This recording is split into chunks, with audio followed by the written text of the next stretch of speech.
I'm a violinist from Shreveport, Louisiana. Now I live in Dallas, and we're gonna have fun today. Y'all excited? So I heard y'all got a new piece last week. I want to hear it. Let's see where we're at. Let's see. We got the full score here.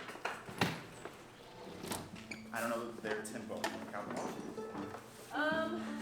We're pretty slow in the beginning.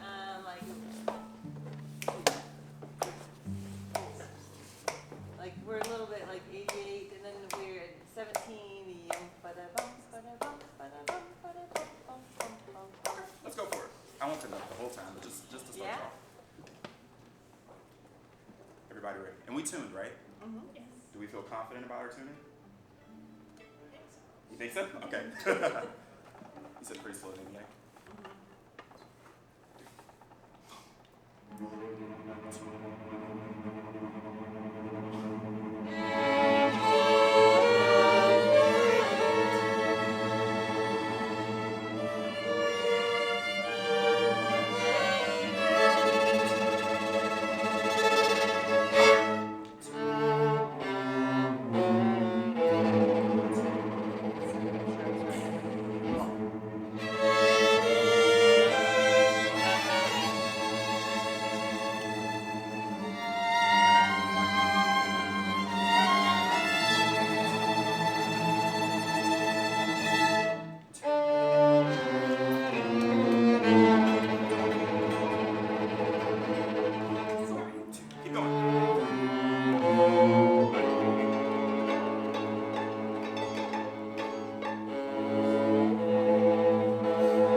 Right now, 30.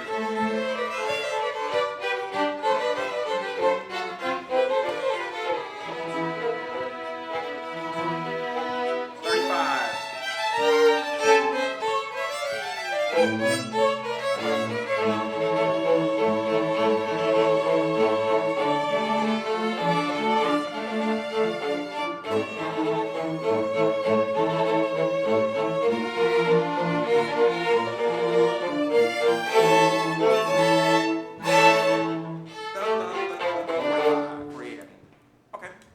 Y'all just done that much so far? Yeah, we've just Excellent. kind of.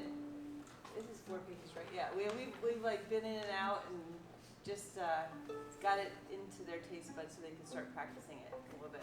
Excellent. So, Excellent. yeah, they've been off on this thing called Winterim here for the entire month of January, so I just got them back. Playing hooky. Okay, so let's get into it. Right from the beginning, let's start this off. Cello, we don't have bass. So cellos. Y'all are the beginning of this like epic movie score. Y'all are coming in fortissimo. That's very loud. And you just gotta own it. Y'all start the energy off. So y'all come in, what's that, an A?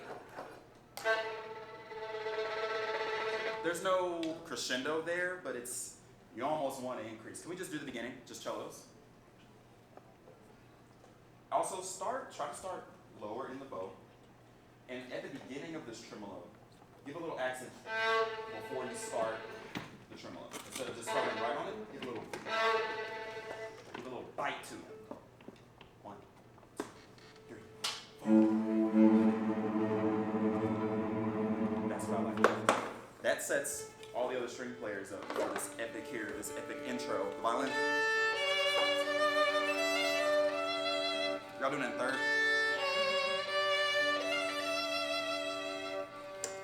Every note is accented on this. So we're gonna need, are you good? On your tuning? Got it? Okay. So we're gonna need accents on each of these notes here. Can we run this intro again? There was one more thing I wanted to point out, but we'll get there when we get there. Beginning again. Cellos on the entrance. Violins, don't be shy. Don't be shy. They're setting the stage for you. So it's like if this is the red carpet entrance, cellos are rolling out the red carpet, and the violins pop in. We're here. This is an entrance. Ready? And let me know if I'm going too fast. I'm No, going that's fast good. again. That's good. 1, 2, 3,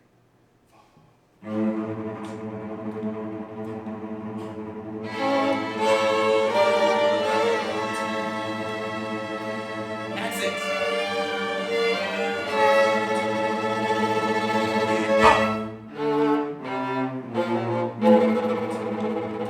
Again.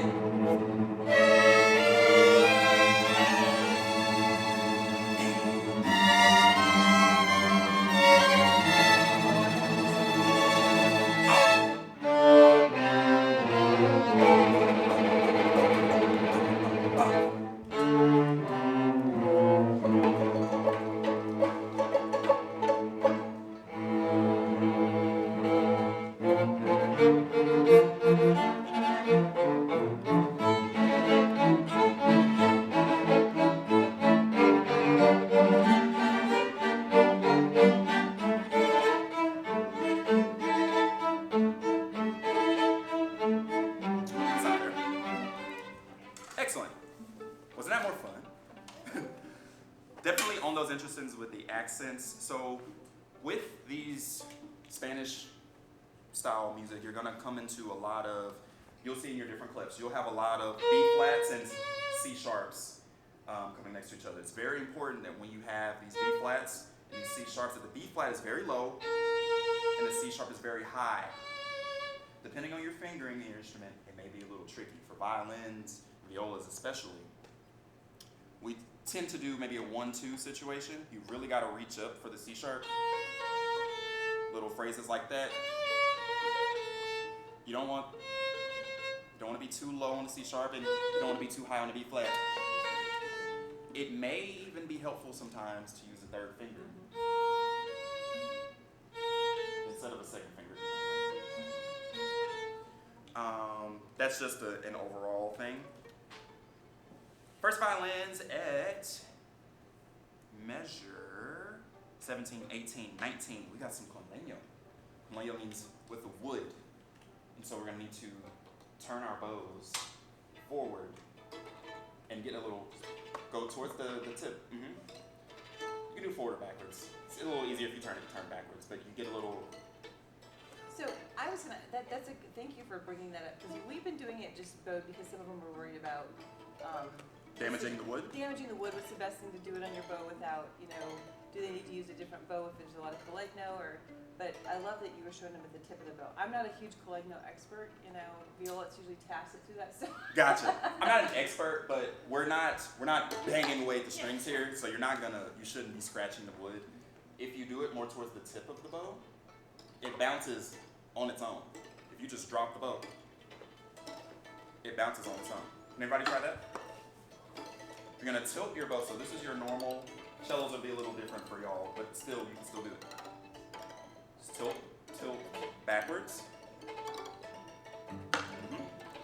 Tilt, back, and that natural bounce. And so that's what you're going for here. It's more of an effect. I know you've got the rhythm. Da-da-da-da, dum, da-da-da-da. It's hard to get it exactly on it, but it's just the idea. You may not get the full triplet in there, but you want to hear that clicking. So don't be afraid of it. Can I hear?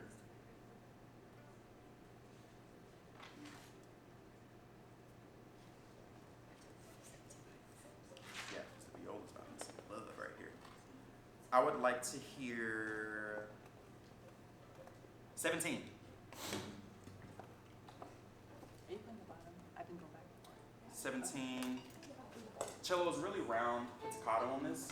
Make sure you're doing vibrato on these as well, so that even though it's a pizzicato note, still give me a little vibrato so that it rings out.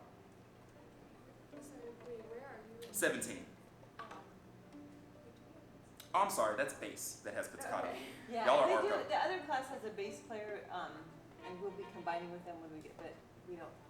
For now. We No don't worries. have them here today. So. No worries. Ignore that. Y'all are arco. Ignore it. 17. We'll do a little more of this. 2, 3, 1.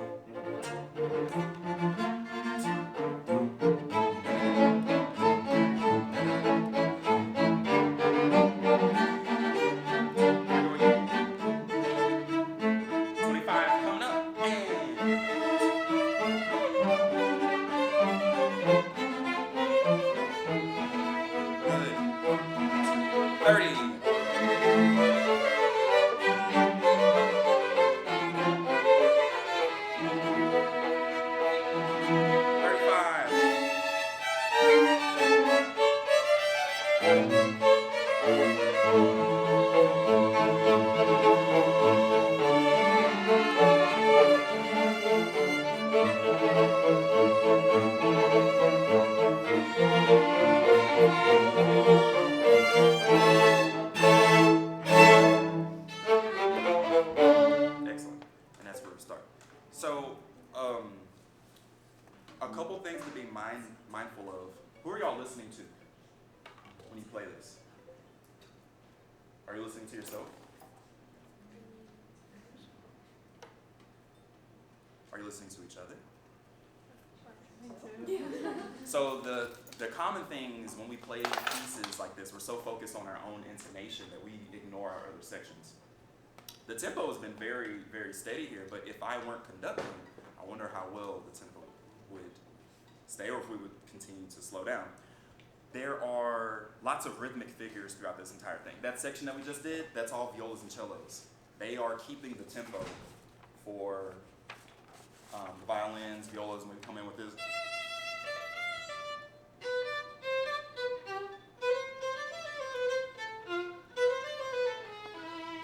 So you're listening to them for that. I feel like we get a little scared when our solo's coming up. Not scared, but just like a little ah. But just listen to them. They're like the metronome. When they have this, I can't read alto clef that well, but they have that type of pattern going on. Let's do that again. Let's do 17, but I'm not going to conduct. I want you to listen to each other. I'll even go a little bit slower. I'll start you off a little bit slower. Then after we start, I want you to listen to each other. No worries. Violin's very good on that entrance. Very good on the accents as well. We got these big double down bows, very good on those accents. Try to keep the quality clear, not too rough. Intense, not scratchy. Let's go again, listening to each other.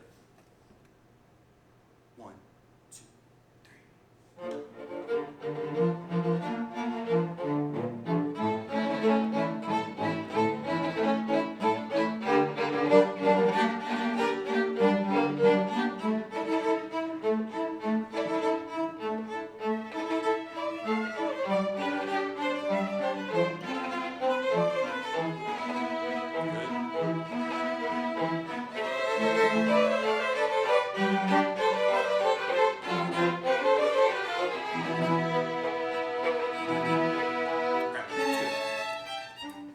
How did that feel? Weird? Good? Excellent.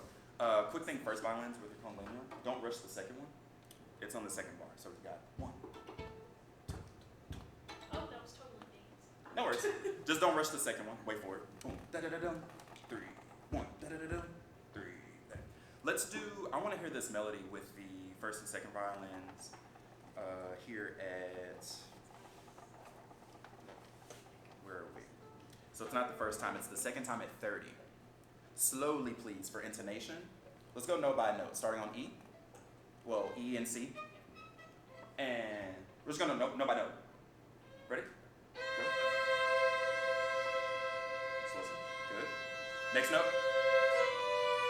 Beautiful. Next note. Next note. Next note. Hold that. Make sure the C isn't too high. Good. Next note. Make sure the B isn't too high. Good. Next note. Next note. Next note. Next note. That. Check that D and a G. Play it again.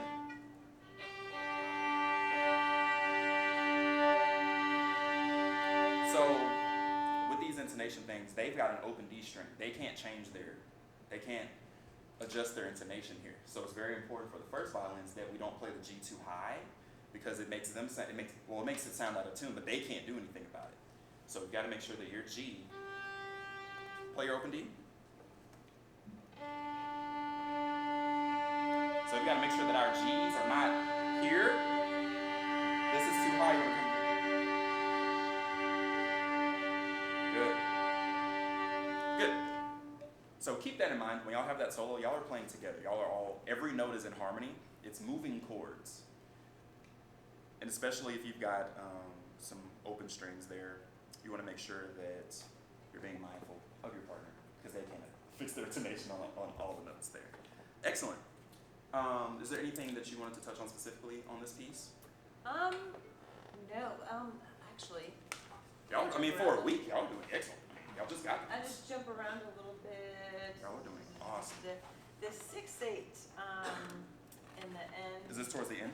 Yeah. When it goes to D major? Yeah, the 102. Measure 102. 102, where are we? This is before it Or even like speeds up. 104. There's a box. Yeah.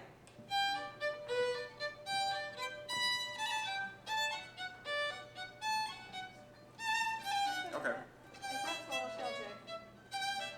No, swallowtail. Swallowtail is. Something specific you wanted to talk about this? Bowing? Just bowing and just where in the bow they need to be. Gotcha. I mean, a lot of times I'll tell them, and it's always good to hear it a different way. Or some like, I was not born. I call myself a cradle violist, but I'm not a cradle violinist. Gotcha. Which is usually the opposite. But for example, I can't see the violin part, but when they have the triplets on beats 4, 5, 6, buddy, just Yes. near the end there, and there's just some like rhythmic things Yeah, I see that here. are just little compound Yeah. meter fun.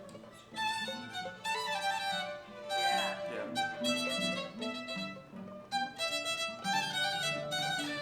Yeah.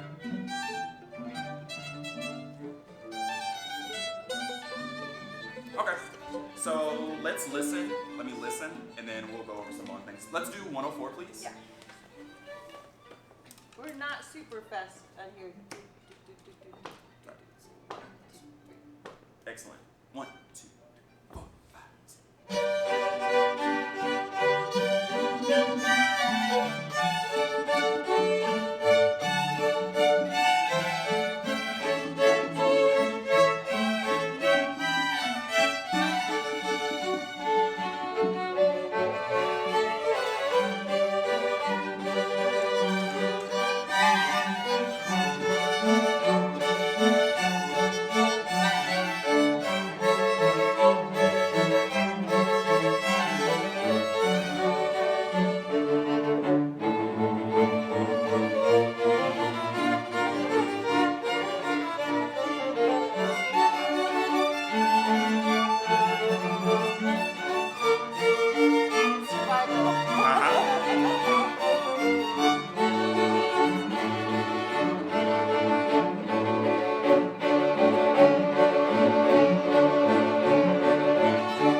Cool.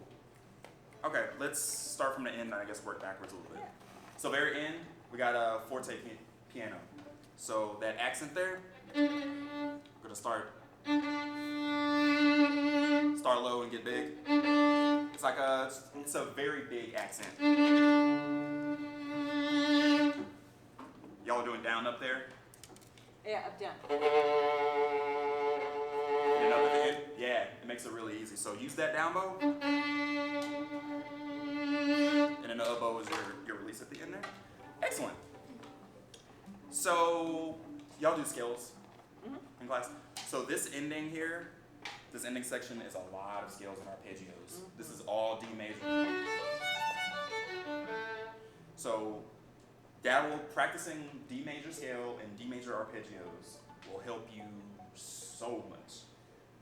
If you get lost in this, just like I don't really know what to practice, literally just practice D major scale. And just go up and down.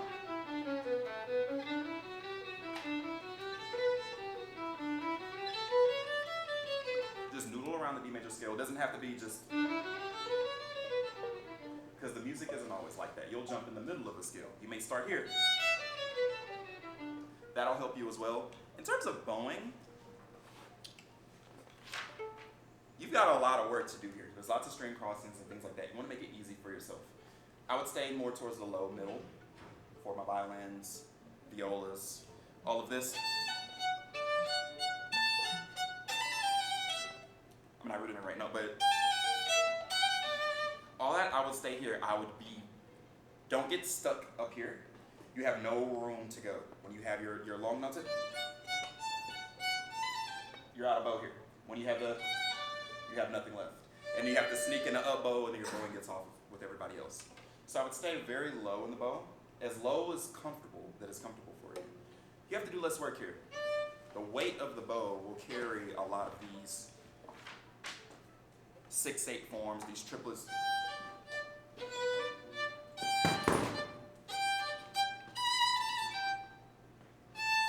Probably back and forth. Just right here. Can we just do that on an open A string?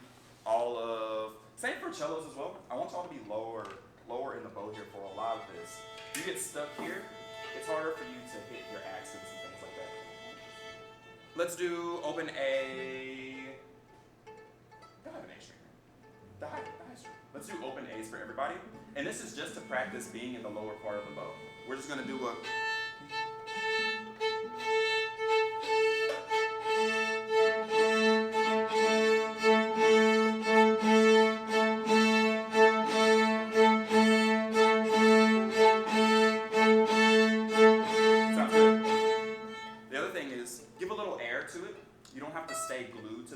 so not. That's how you get low, in the bow. When you come up, when you come off the string, it gives you a little more room. So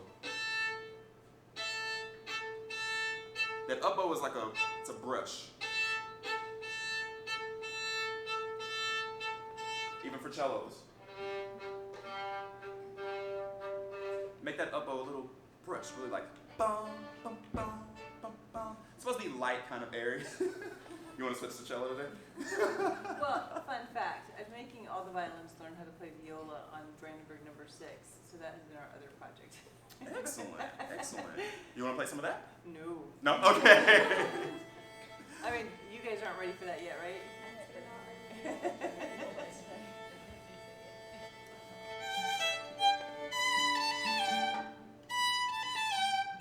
And when we have these triplet sections here, violin, it's very important that you may get down here, but on that triplet, you want to get back down to the lower bow.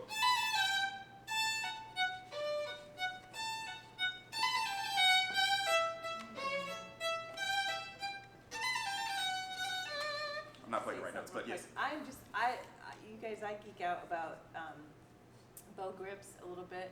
And are you watching Tyrone's right hand? It's just amazing. We did not talk about bow grip as well. Like his right hand is so flexible, and when he's doing that beautiful sound, he's like the fingers are just there's a nice And sometimes when we get into how are we on time? Are we good on time?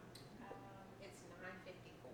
Are we at what time? Yeah, we have till 10:30. 10:30. Perfect, perfect. So let's get into 10:40. some nitty gritty here. I'll give you a short little break from the music itself. Let's put our violins down or just in your lap. And you'll have to help me out with the cello. I'm not super familiar with the proper cello, but I want to see everybody's. Emma's got a beautiful cello grip. My friend right here. Let's see your bow grip here. I don't know. I just couldn't. Oh, your pinky's angry. But let the weight go into the string. I don't know. Gotcha. There. Yeah. Yeah. So generally speaking, your bow grip should be the most relaxed yet controlled part of your violin playing. I like to think of it as it's a handshake. So if I reach out to shake your hand, okay, so pause, hold that. This is how we hold the bow. So like you're reaching for a handshake or reaching to turn a doorknob, right? I'll put my violin there. So you're reaching to open a doorknob, right? You take the bow. Cellos, y'all can do this too. Hold with your opposite hand. So reach out like you're about to open a doorknob. Like actually open a doorknob. There we go. You see how you do the natural little curve? You don't open a doorknob like this. Like, it's a natural little curve like you're reaching for a doorknob, right? Turn your hand. And that's where we put our thumb here. And then the rest of the hand just kind of naturally falls. It's There's relaxed. not a whole lot to it. The rest of the fingers fall. So relaxed. And we have time. Everybody hold out your bow. You can hold with your non-dominant hand so it's not so hard to hold. And just show me your bow grip. And I'll give a few pointers and see.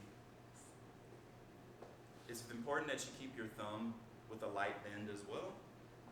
And you want your pinky to be on top. Your pinky being on top of the bow is extremely important. That is how you maintain balance. This is good. Your fingers are a little flared here. You could bring your finger in a little more. Does that feel better? That far? You can, but does your finger ever hurt here when you play? Okay. As long as you don't have any pain or discomfort, you're fine. For me, I used to extend my finger out like that and it started to hurt. So, if you're not in pain, you're good. I keep it like around here, like. Mm-hmm. But we also have different hand shapes. And you want it to just be flexible. Like when he was doing that, the 4, 1, 2, 3, 4, 5, 6, it just had this wonderful, beautiful, to do that brush stroke he's referring to, just the flexibility of your right hand is so Let's see important.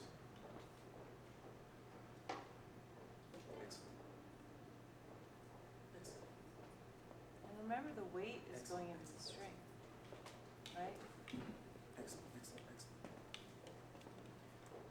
Slide your thumb here. So this little nook right here between your grip and the frog, that's where I put my thumb. Right there. Good. And so that should keep that pinky curved on top. How does that feel? Let it go. Feels good. And you may have, another thing is some of our pinkies may try to collapse like this. It's very important that you don't let that happen. You lose your control when that pinky flips out like this. You lose the flexibility of being able to move. But when you're here, you're stuck. You can't do much. When you're here, the curve, you've got all this freedom to do brush stroke. Bring your pinky in some. Your pinky's way out. There you go. Does that feel better? Yeah. Good. Very good. Are you pulling your finger in? Your first finger? Hang on 1 second. I can't see from I don't have my glasses. I can't see. It's good. So your contact point is here. Try making your contact point your first knuckle. And bring your finger in a little more relaxed. See what that feels like. If you don't like it, go back. But your hand looks more relaxed like that versus this. It's just a little, so here, it looks like you're pulling in, and that can cause some tension. So tension is bad. You can't sound. How many of beautiful. you get tension in your right hand, your bow hand, when you play? Like by the end of orchestra, hurts, discomfort? I'm because I sometimes see you guys like shaking it, going, ah. Yeah, that's a no. So pain's like, no. You may get some burning in your pinky muscle. I keep forgetting the proper name of this muscle. You may get some burn, but it should never hurt. If there's hurt, you want to just check in. For violins, violas, I put my thumb in this little nook between the frog and the grip. Pinky on top. And the other fingers, I like to make the contact point in the first knuckle is where I'm making contact with the stick. So pinky on top. So I'm putting the bow kind of here in the first knuckle. If you're too much, if you're in the second knuckle and you're all the way here, this will hurt me in like 30 seconds. I can already tell you. When you're back here on the first knuckle, you've got freedom here. So let's get back into the music. Let's go back to 104. Remember to stay lower in the bow. Let me not fall. I know. You do that all the time? Well, I just have, sometimes I put things there so I know, because if I'm a little much sometimes. So Gotcha. I have to. Let's run some more of this, then we can do a little Q&A and I'll play for you. Yeah, that'd be great. So, keeping in mind, lightness of the bow, low in the bow. With yours, I'd say your thumb. It's just always so bad. Just make sure you relax sometimes. You can do that. Don't get stuck down here at the bottom. You lose all the sound. And when you're up here, you also have to press harder to make more sound when you're higher in the bow. Same thing for cellos. When you're up here towards the tip, you have to press harder to make more sound. When I'm here, I'm just doing this.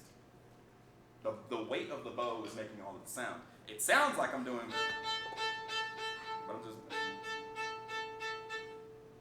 this is all I'm doing. Let's go again.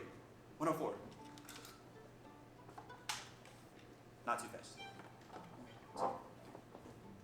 Yeah, let's slow it down and really, really lock in on this. 1, 2, 3, 4, 5. One more. 1, 2, 3, 4, 5, 6.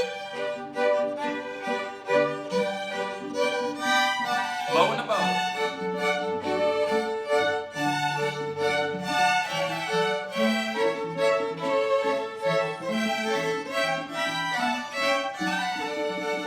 Good. Keep going.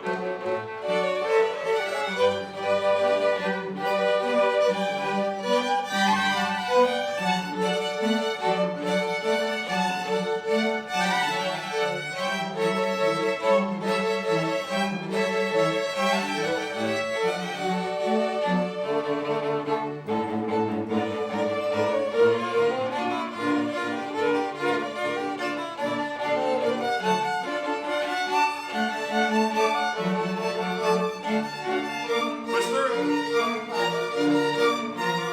Good. Get ready to go a little bit faster.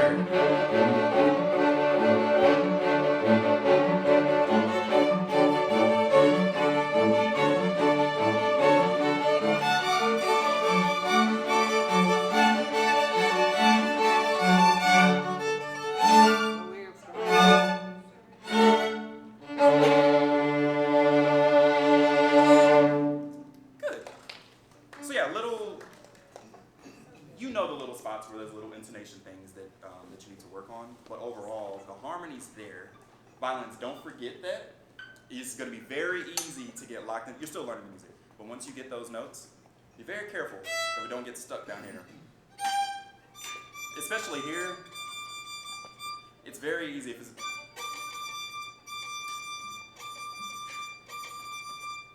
I can do that all day. But when you're here, you have to use more of your arm and it'll tire you out really fast. All of this stuff. When you're lowering the bow, it's kind of low middle area. It's closer to the balance point, and the bow just does what it wants to do a little more with less work. Cellos, your rhythm here in this section got a little bit off. The notes were right, but the rhythm off. We ended up getting to da-da-dum, bum, da-da-dum, bum, but it's a little hooked. Yeah, let's do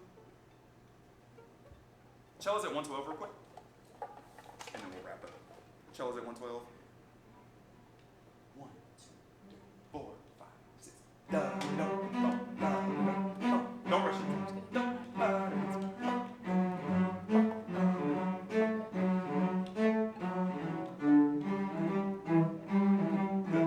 So that up bow, same thing. Little brush. Is it? What's your bowing here? Yeah. Use that up bow to get back down to the lower part of the bow.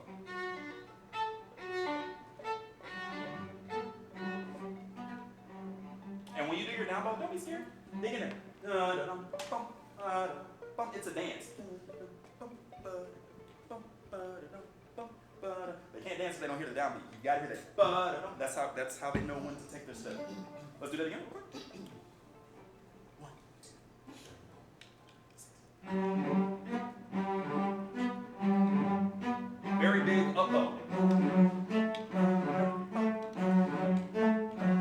Good.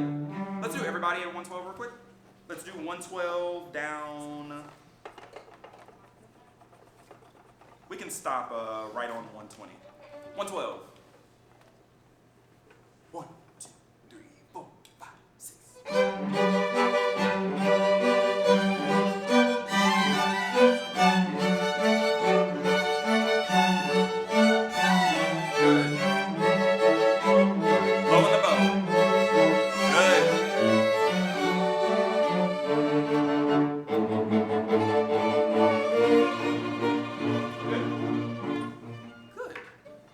Y'all are gonna do I mean, y'all have had this for a week.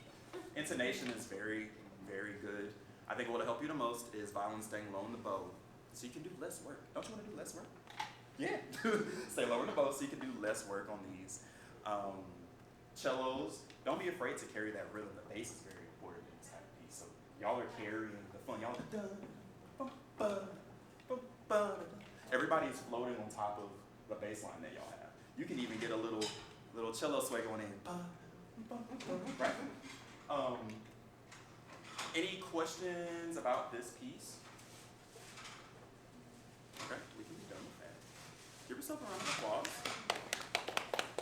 Very good, very good. Any questions for me? Anything? Will you share with us like what a practice session looks like for you? Like where you begin, if there's a new piece of music, say this, or an audition for something, or something that you're working on, like how you mentally and then set yourself up to approach that. And then also if you could share with them a little bit about improvisation, jazz violin, yeah, all that. Because I know Catherine over there would love to study jazz violin at some point. Awesome, awesome. Yes, so to begin a practice session, I always begin with listening. It's very easy to learn a piece of music when you know what it's supposed to sound like. I think of music as speech. If I say apple, it's easy for you to say apple. Versus, you know what to repeat, even if it's the inflection of it. If I say, no, I want you to yell, I want you to say apple, then you know to say, oh, apple, like that's the energy that it should have. You listen to the music, you hear how other people have interpreted, played it, and it gives you a roadmap. You can either follow that roadmap or take a complete detour, but you have a starting point. So something like this, even just this morning, I was listening to this piece a few times, and so I knew what to listen for. I knew at the beginning we'd have this epic, bum, bum, bum, ba-da-da. So I know what we're getting into here. And the recording I heard was very nice. So repetitive listening. Let's say it's a pop song, hip hop song, or something like that. I'm listening to that song, 3, 4, 5 times, probably before I can pick up my instrument. The next thing I do is I listen to the key that it's in. We can take like something like Birds of a Feather, for example. When I wanted to learn that. Anybody like Billie Eilish? Yeah? Birds of a Feather, heard of it? Yeah. So I knew this song was in D major, so when I would learn the song like this, I listen to it. This is the instrumental, but y'all know the song. So I'm like, okay, we're in D major. Okay. I kind of have a feel for the key. And then I go note by note with her melody here. I've got it, And it's very repetitive. Okay. She does something different.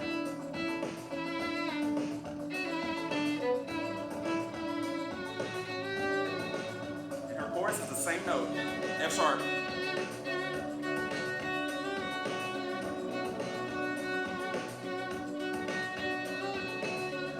This is all F sharp. G, F sharp.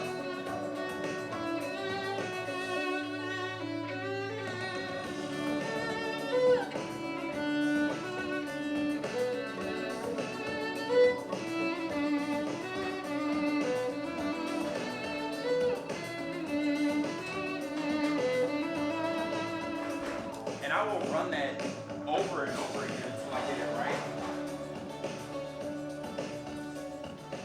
I'll get back into a second. But it's very repetitive, so I'll go. It's easier when you learn the lyrics to the song as well, and it gets stuck in your head, When you got the little hum. You can check yourself. Does that sound like what she's singing? Oh, okay, yeah. Or I might mess it up. No, that's not.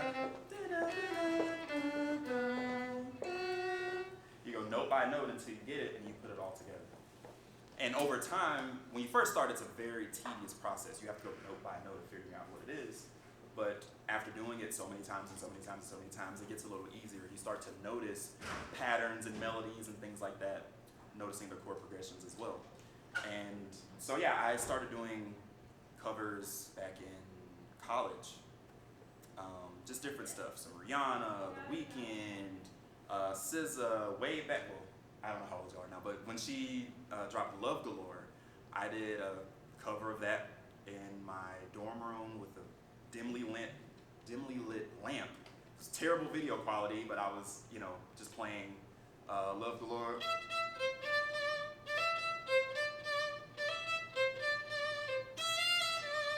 That right there, that's way before the SZA that y'all know today.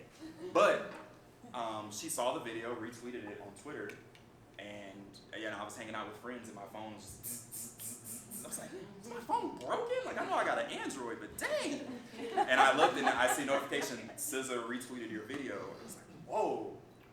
And so, I just started putting myself out there and began to get noticed by different people. I've never worked with SZA, but it's nice just to be acknowledged, when you've spent 2 or 3 hours going over and over and over again until you get the video, just right, and you upload it to the internet and you think, nobody's really gonna see it, and then you get a notification like that. Feels really good. You can do anything, and that's the beauty of music. Perfection isn't necessarily the goal. You just want to continue to get better and be your best, because your best is going to be different than everybody else's best, and you can still make something special regardless of what skill level you're at. Y'all just got this piece last week, and you could go record this right now. Do you believe that you could go record it right now? No, but you could. So think about this. If you played it that well and you don't feel that confident about it, imagine how much better it's going to be when you do feel confident about it, when you've had it for a month or two and y'all are really locked in. Y'all should record this. Put that on YouTube for the people to watch. But practice sessions, I always start with scales and arpeggios, particularly the key that it's in. So Birds of a Feather, it's in D major, just like this piece. So I'll do lots of arpeggio, stuff like that. Relative minor will be B minor. Have y'all gone over relative minors, anything like that? So D major and B minor have the same key signature. And so it's good to practice the major and the minor. Highly recommend getting a scale book. If you don't have one, you can find some for free online. School like Carl Flesch scale system. I know, very weird name, but it's very good scale book. But my practice session is very repetitive listening and painstakingly going note by note to make sure that I've got the melody just right, that I've got the inflection just right. And then you put it all together piece by piece. Sound good? Cool. Any questions? What do you do when you have like a performance or you're pretty fun and then you're just like on your final stage like polishing it and then you just like don't like anything that you're playing? That's a good question. She asked, what do you do when you have an upcoming performance or an audition and you're in the final stages of polishing and you don't like anything that you're playing? So you're saying you've done all this work but you still don't feel like it's good enough for the performance or the audition? It's just like you were like feeling fine, but then You were feeling fine, and then now it's it's like just like everything sounds really bad. everything's crashing and burning. What do? You pray. You say a quick prayer. Improvement only comes from very tough confrontation with yourself. A lot of this music battle is a mental game. It's physical as well, but it's very much mental. And so you kind of have to get over it by doing it. It's not just get over it, you have to do it enough to where you get familiar with the feeling of nerves, the feeling of your palms getting sweaty, the feeling of like, do I really do this? In those times, I would not over practice. Sometimes we can wear ourselves out so much. We'll over practice because we think, I gotta practice to get back to where I was feeling. I wouldn't do that too much right before an audition or right before a performance because you've only got so much energy for the day. One thing that a faculty member told me one time before a performance, I was extremely nervous. So believe it or not, I deal with some pretty bad performance anxiety as well. I've dealt with in the past. Very tough. I mean, I'm talking very shaky hands. I appreciate your compliment about stuff looking relaxed. It came with time. I've done performances where I've gone up and I'm feeling like I'm feeling like this. How many of us have ever felt like that? I know, except you the audition for Mid-State, you get your hands up, yeah. Yeah. So a few tips for nerves. A couple things. One, faculty member told me that when you're doing an audition or you're doing a performance, at that particular moment, nobody on the face of this earth is able to play that as well as you can at that particular moment. Maybe somebody has a performance tomorrow or later than a week, but right now, you are the best person playing that piece. And so to think about that, it's just like right now at this point in time on earth, I am the best person that is capable and equipped to perform this piece. The next thing is that we get afraid of that stomach drop feeling when we have to perform, that kind of, and your heart starts pounding or whatever. Don't be afraid of that. I've actually grown to like it, and I've grown to expect it. It's really, we think of it as fear, stage fright, but Hilary Hahn, one of my favorite violinists, world-class classical violinist. If you don't know Hilary Hahn, look up Hilary Hahn. Hi Hilary, if she ever sees this. She says that performance anxiety is really not performance anxiety, it's excitement. So this is your body's way of giving you, you know how your heart starts pumping more? What is the blood for? It's for movement, it's for your muscles, it's for energy. Your body knows that you have a performance coming up, and it is giving you that extra energy to perform. So I think of it like a power-up. So when I get that, and I feel like, I'm like, oh yeah, it's like I just turned the car on. We're ready. I feel that blood flow. It's like you just did a few jumping jacks and you're ready to go. Don't think of it as like, oh man, I'm scared, my heart's pounding. Think of it as like, oh, I'm good.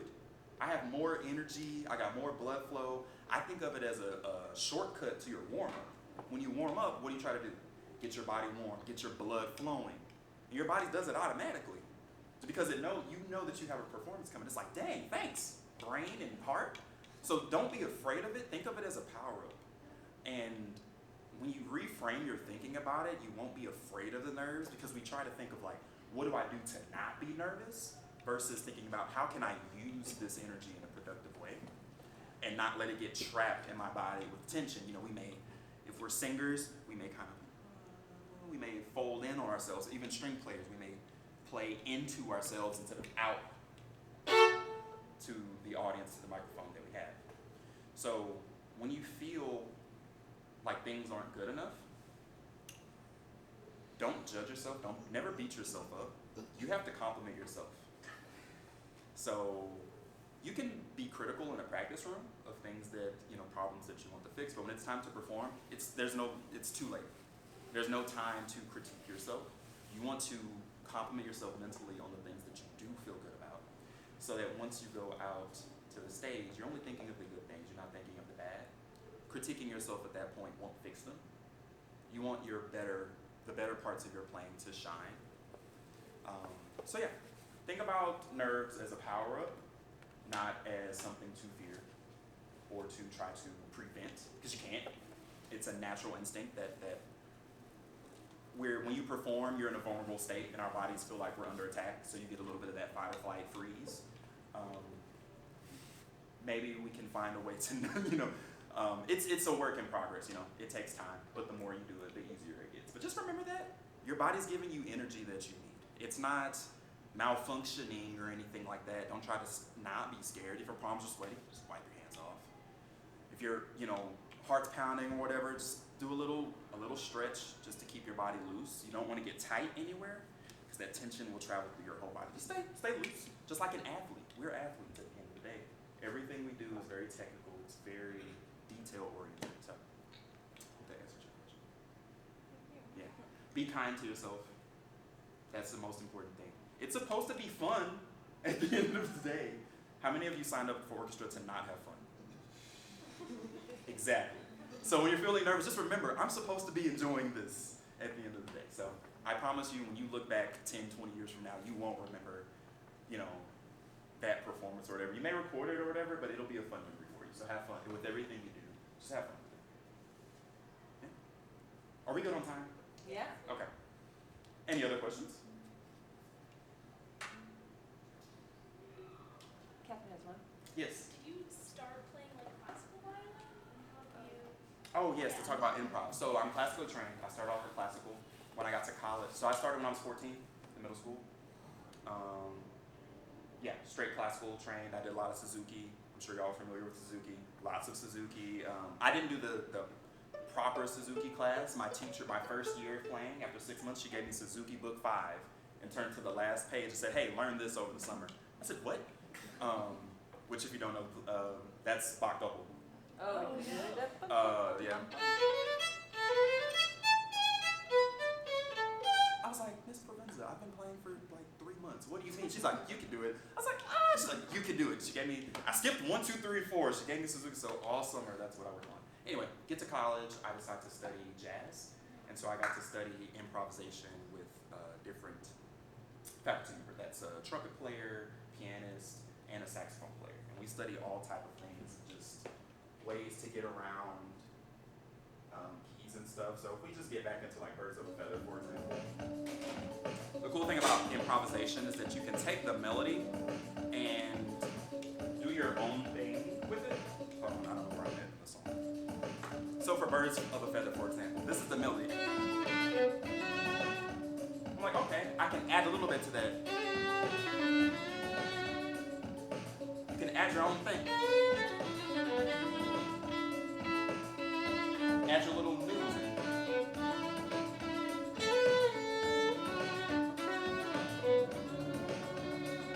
You can do whatever you want. Exactly, come on. So you sing, it's okay, it's arco, but what if I do pizzicato on this?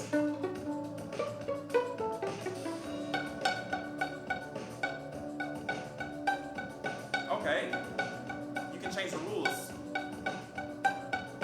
And that's the melody there, but what if I want to put like a crazy violin solo thing in there, and you can just take and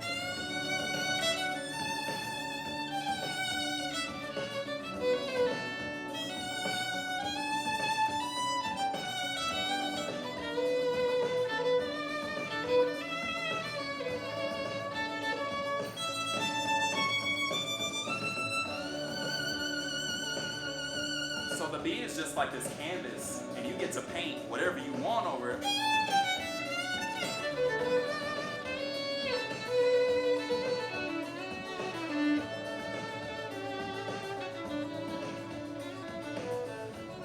And you can come back to the regular melody then, so people know what you're playing.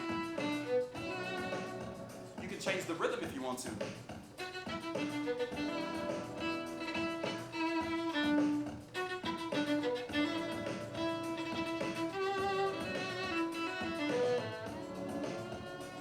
Slides in there. So with improvisation, it's really taking a melody, it's theme and variation.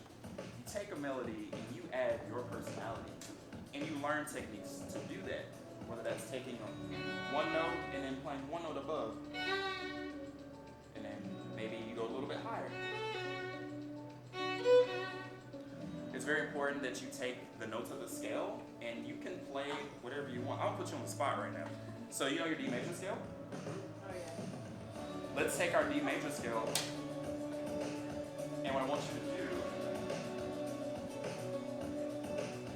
we'll take this back some.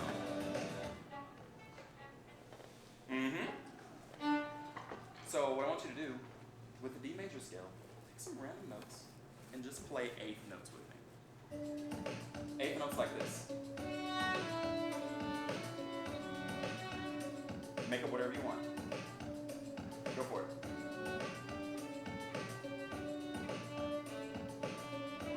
That's the basis of improv. Don't be shy. Play a little louder. And now I can play.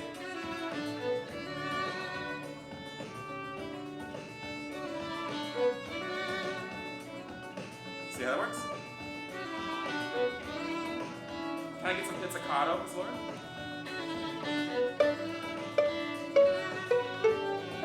Keep going.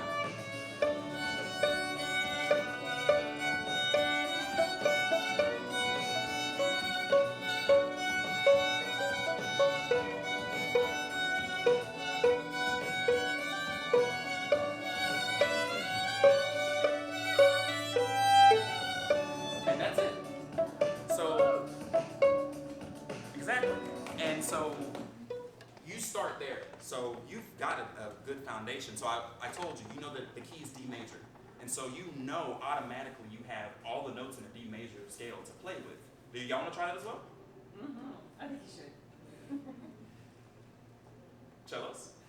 Anybody want to volunteer? Anybody want to improvise? No? I won't make you. But when you know the key of the song, you know that it's in D major.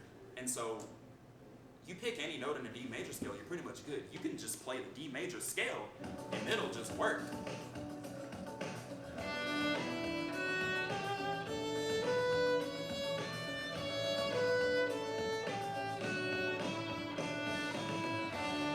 This is just a D major scale. And it sounds beautiful. And then you take the D major scale and you jump around. Maybe you don't play it straight back and forth, up and down. Maybe you do. Maybe you repeat a section. Like this.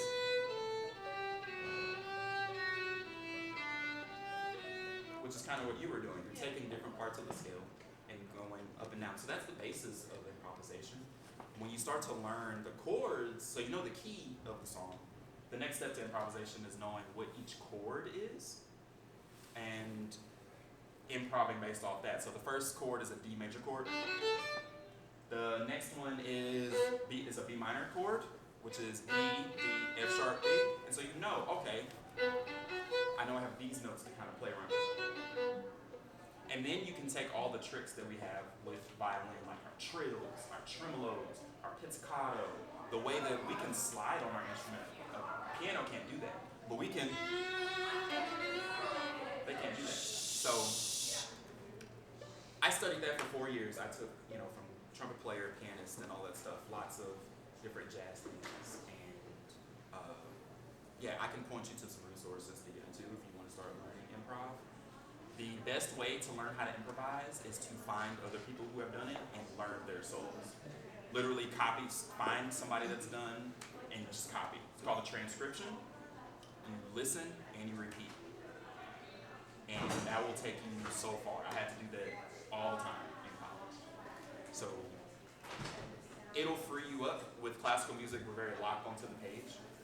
But we don't know what to play if it's not written down. With improv, you really know the music on a deeper level, and you can do what you want to do with it, which is very fun. Which is a lot of what I do. You have the freedom to. It's okay.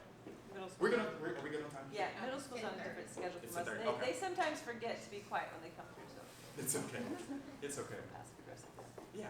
But I hope y'all continue to enjoy learning music. It's very fun. It may be tough with all your other classes that you have, but think of it as a creative outlet and just very, you can take it to a professional level, you can just enjoy it in class. But the most important thing is that you have fun with it and don't get scared by whatever craziness is on the page. You can always figure it out. You've got an awesome teacher here to help you.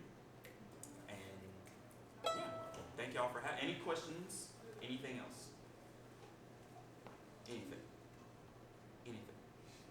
Last thing I'll say is y'all have social media. Use it. If you really want, if you play, you can learn a little bit of this piece or whatever, just take a little clip, throw it online, show your friends. Music is meant to be shared. It's good if you can play well in here, but it's better if you can show it out to the world. And it's like, man, this is really cool. Your friends may want to join Orchestra, your family sees that you're having fun. You may, you don't think of it now because y'all are so young, but you'll inspire the next generation. It's like, man, have y'all heard this, the Harpeth Orchestra, they were playing Spanish fantasies, that's so beautiful. It's weird to think about it until it happens. And you're like, wow, we learned this piece in a few weeks and we put it up on YouTube and it got, a couple hundred views or something like that. Just something to think about. Right. Give yourself a round of applause. Thank you for coming. Thank you. I'm wondering if I could take a picture with everybody. Yeah. To document the moment. Yeah, absolutely. I'll take the picture. Want to do that? No. Okay. I did really not do quick any no. contribution there, so that's part. Thank you. Oh, one last thing before you take a picture. In reference to your comment about relaxation with the bow and the fingers, one of the most helpful things, and I promise this will help you. Do very slow open string bow changes. This. Very slow. As slow as you can. And then back up. I didn't go all the way down to the tip. And all the way back up. Very slow. It's boring. Do that like 2 or 3 times. Every time you practice, just as a one, just really slow. And just without letting the sound stop. It's very random. It's very boring. But I promise you it will help you. You can either do double stops as well. Just very slow, very boring. Use all of the bow. That is the most important part. And you'll learn to relax more once you get here. You gotta get more comfortable playing near the frog. It can get a little, you don't want to get scratchy down here. Doing the slow bow changes will help you there. Picture time? Alright, I don't know what's best. This is kind of like already a setup. I don't know if we. Yeah, I think We can lower that. if, lower this. Yeah. Did y'all have fun? Yes. Good.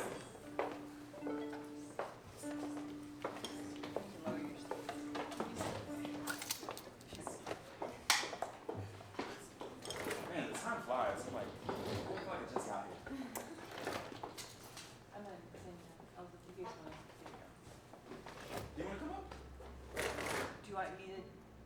Oh, Well, no, maybe I you do could one hear- down and then one up. I'm so I tall. mean, you gotta come up and look. Come in, babe. Join me. Join y'all. That's great. And who is right behind you? Oh, Want me to I'm over. side step? I'm so, you right in the middle. Alright, and then go. Excellent. Alright, Harpeth Hall on 3. 1, 2, 3. Harpeth Hall. 0.5, hey. I know, right? Alright, do me a favor, just kind of where you are, but lean in. The middle, stay still, and then perfect. B, you want to get in here? Oh. Alright, beautiful. Thank you. Thank you so much. Happy practicing. Yes. Remember to practice. Yes. To practice. Violins, bring your violas next Take your class. instruments home sometimes, please. Yeah. Yeah, well, yeah. A little bit at home goes a long way, I promise you that. Ooh, I took my use violin that. home every day. Every day you I eat never and left my breathe. violin at school. Every day you eat and breathe. You don't have to practice for hours and hours and hours. But think about how much time you swipe on TikTok. And just take 5 minutes, less TikTok, and do a little bit of your scale work. And you'll be in good shape. Y'all are already doing awesome. So any extra practice you do is just going to accelerate that.